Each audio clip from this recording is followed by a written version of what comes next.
पाँचवीं कक्षा के पाठ 1 में हम देखते हैं ज्यामिति कोण बिंदु रेखा। बिंदु एक ऐसी स्थिति है जिसकी कोई लंबाई, चौड़ाई या मोटाई नहीं होती है। हम अगर अपनी कॉपी में पेंसिल की नोक से दबाएं तो एक काला डॉट हमें प्राप्त होता है। यह बिंदु कहलाता है। आप इस वर्गाकार आकृति के अंदर देख पा रहे होंगे। अब हम आगे देखते हैं रेखा। रेखा बिंदुओं के मेल से बनती है। रेखा का कोई अंत बिंदु नहीं होता है। यहाँ हम दो बिंदुओं को मिलाते हुए एक सीधी लकीर खींचते हैं। इससे हमें एक रेखा प्राप्त होता है।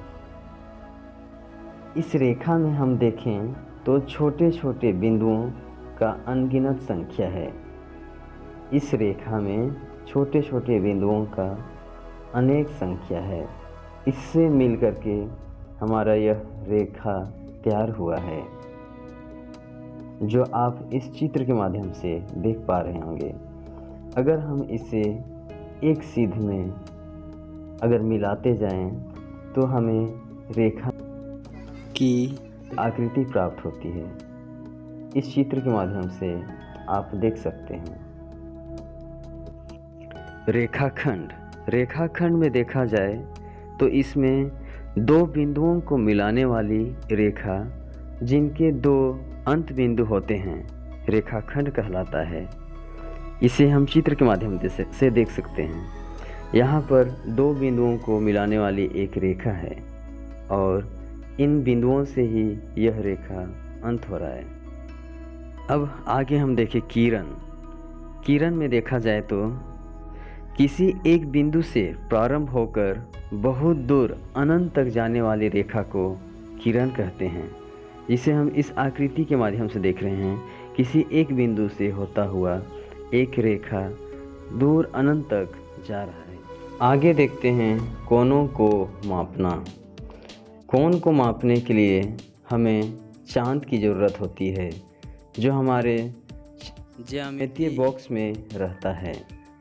चांद की सहायता से हम कोण को अच्छी तरह माप सकते हैं।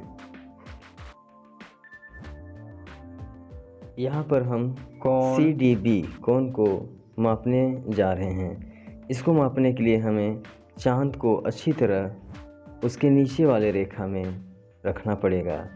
इसमें जो मध्य बिंदु है, जो हम अभी इस कोण के D बिंदु पर रखे हैं, उसको अच्छी तरह से रखना चाहिए।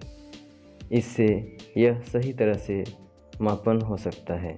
कोण OPQ में भी ठीक उसी प्रकार हम चांद को सही तरीके से रखें और मापन करें तो इसमें भी चांद का उस मध्य बिंदु को अच्छे तरह से P वाले बिंदु में लाकर स्थिर करना चाहिए, जैसे कि इसमें दिखाया जा रहा है। अगर थोड़ा सा भी वो बिंदु ना मिल पाए तो ये हमारा मापन गलत हो सकता है। इसलिए इस बात को विशेष ध्यान देना चाहिए। तो इस प्रकार हमारा यह 10, 20 डिग्री का यह कोण बनता है। बिंदु एक स्थिति है जिसकी कोई लंबाई, चौड़ाई या मोटाई नहीं होती है।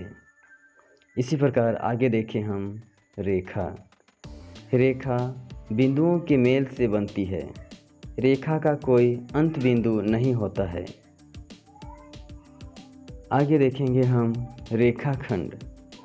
रेखाखंड दो बिंदुओं को मिलाने वाली रेखा जिसके दो अंत बिंदु होते हैं, यह रेखाखंड कहलाता है। ठीक इसी प्रकार आगे देखें किरण।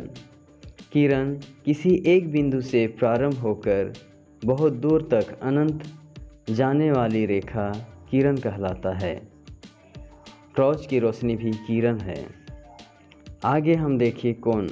दो किरणें जब किसी एक बिंदु पर मिलती है उसे उससे बनने वाली आकृति को हम कोण कहते हैं।